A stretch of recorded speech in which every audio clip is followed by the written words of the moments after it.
નમસ્કાર મિત્રો, ફરીથી સ્વાગત છે તમારું આપણી ચેનલ સ્વામી વ્લોગ્સમાં।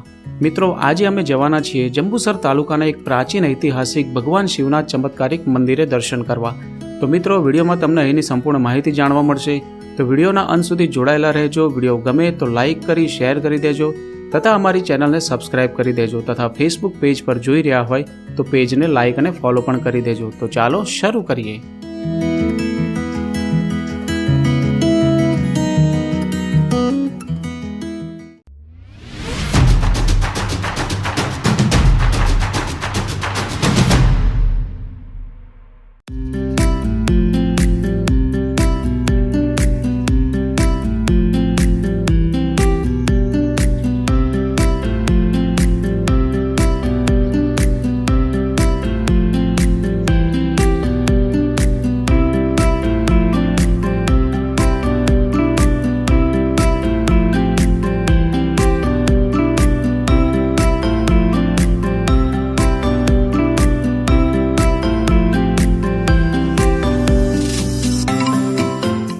મિત્રો, અત્યારે અમે આવી ગયા છીએ કાવી કંબોઈ। વડોદરાથી 85 કિલોમીટરના અંતરે આવેલ જંબુસર તાલુકાના કાવી કંબોઈ ગામમાં ભગવાન શિવનું એક ખૂબ જ ચમત્કારિક મંદિર આવેલું છે। આ મંદિરને લોકો સ્તંભેશ્વર મહાદેવના નામે ઓળખે છે। ઉલ્લેખનીય વાત એ છે કે આ મંદિર દિવસમાં 2 વાર અદૃશ્ય થઈ જાય છે, જે એક ચમત્કારથી ઓછું નથી। લોકો મોટી સંખ્યામાં આ મંદિરમાં ભગવાન શિવના દર્શન કરવા આવે છે। મિત્રો, અહીં ગુજરાતની પવિત્ર નદી મહી અને સાગરનો સંગમ થાય છે, તેથી આ સ્થળને ગુપ્ત તીર્થ અને મહીસાગર સંગમ તીર્થ તરીકે પણ ઓળખવામાં આવે છે। તો મિત્રો, સૌપ્રથમ હવે આપણે મહાદેવજીના દર્શન કરી લઈએ।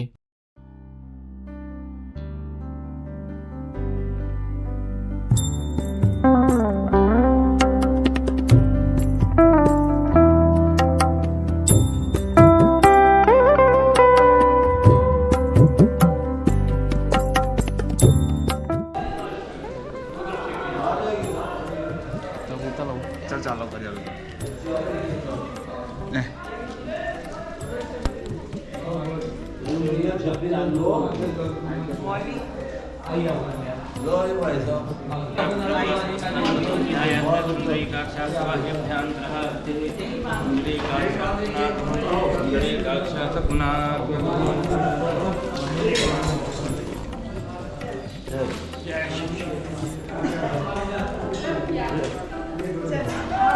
अब जाए बाहर पढ़ने।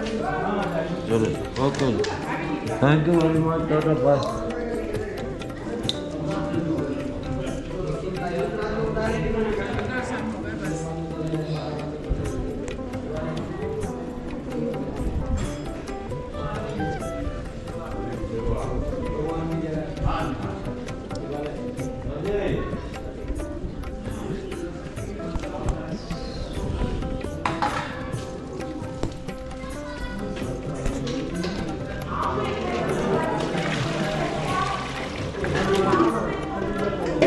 મિત્રો, આ શિવલિંગ દિવસમાં 2 વાર સમુદ્રમાં ડૂબી જાય છે, 12 કલાક પાણીમાં અને 12 કલાક પાણીની બહાર રહે છે।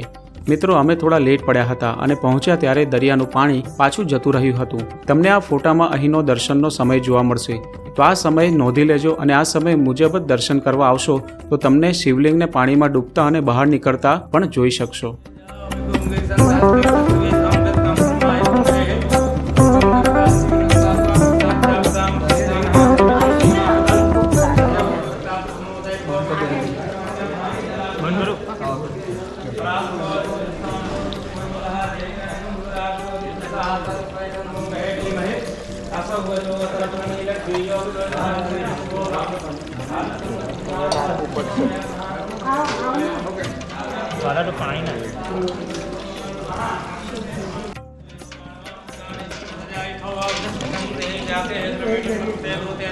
મિત્રો, હવે આપણે સ્તંભેશ્વર महादेवનો સંપૂર્ણ ઇતિહાસ અહીંના પૂજારી પાસેથી જાણીશું। मेरा नाम किशन महाराज है। मैं यहाँ लगभग 18 साल से यहाँ रह रहा हूँ। भोलेनाथ का सेवा करते हैं। पहले यहाँ कुछ मंदिर नहीं बना था, सिर्फ थमले खड़े थे, तो महाराज जी विद्यानंद जी ने धीरे धीरे मंदिर बनवाया है। आदि अनादि से भोलेनाथ जी हैं, आदि अनादि से ही ये विराजमान है। लेकिन क्या इस गुप्त तीर्थ है, इसका गुप्त तीर्थ के हिसाब से कोई नहीं जानता था। ये सतयुग में एक तारकासुर नाम का राक्षस था, वो तारकासुर नाम का राक्षस को शिव जी के पुत्र कार्तिक के द्वारा उनका वध हो गया। वो कार्तिक जी जो थे वो 6 दिन के थे। 6 दिन के कार्तिक के द्वारा जो है तारकासुर का वध हो गया। वो शिव भक्त भी था और ब्राह्मण था। ब्राह्मण और शिव भक्त का वध हो जाने के कारण कार्तिक जी को बहुत दोष लगा, चिंता हुआ कि भाई मैंने शिव भक्त को और ब्राह्मण को वध किया तो मेरे को ब्रह्म हत्या का दोष लगी है। तो इसका जो है निवारण किससे होगा?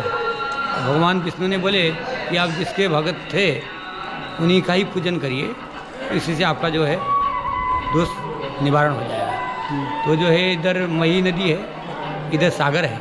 मही सागर के बीच में जो है ये शिवलिंग जो है कार्तिक द्वारा स्थापित हुआ है। उस समय 33 करोड़ देवी देवता यहाँ एकजुट हुए और भोलेनाथ को जो है कार्तिक के हाथ द्वारा स्थापित किया गया है। और एक गुप्त तीर्थ से जाना जाता है। 24 घंटे में 2 बार यहाँ समुद्रदेव स्वयं अभिषेक करने के लिए यहाँ आते हैं। ज़्यादा पानी होता है, अमावस पूनम का पानी होता है, तो यहाँ सब मंदिर का ये दीवाल से आगे तक थमला से लेके वहाँ तक रोड तक चला जाता है। अमावस्या के दिन, अमावस्या से लेके पंचमी तक पानी ज़्यादा रहता है, फुल पानी। और 24 घंटे में आपको लगभग 12 घंटा तो पानी में डुबाई जाएगा, 12 घंटा खाली रहता है। મિત્રો, જ્યારે તમે ભગવાન ભોલેનાથના દર્શન કરી બહાર નીકળો છો ત્યારે તમને આવો સુંદર વ્યૂ જોવા મળશે. ઠંડી ઠંડી હવાની વચ્ચે તમને દરિયાનો સુંદર વ્યૂ જોવાનો લાવો મળશે.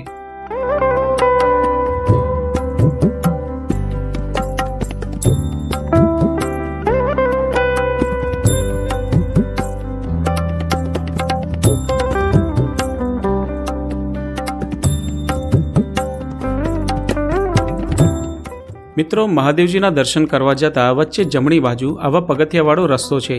પગથિયા ચડીને ઉપરની બાજુ જતાં તમને નંદી મહારાજના દર્શન થશે. અહીંથી પણ દરિયા કિનારાનો અદ્ભુત વ્યૂ તમને જોવા મળશે.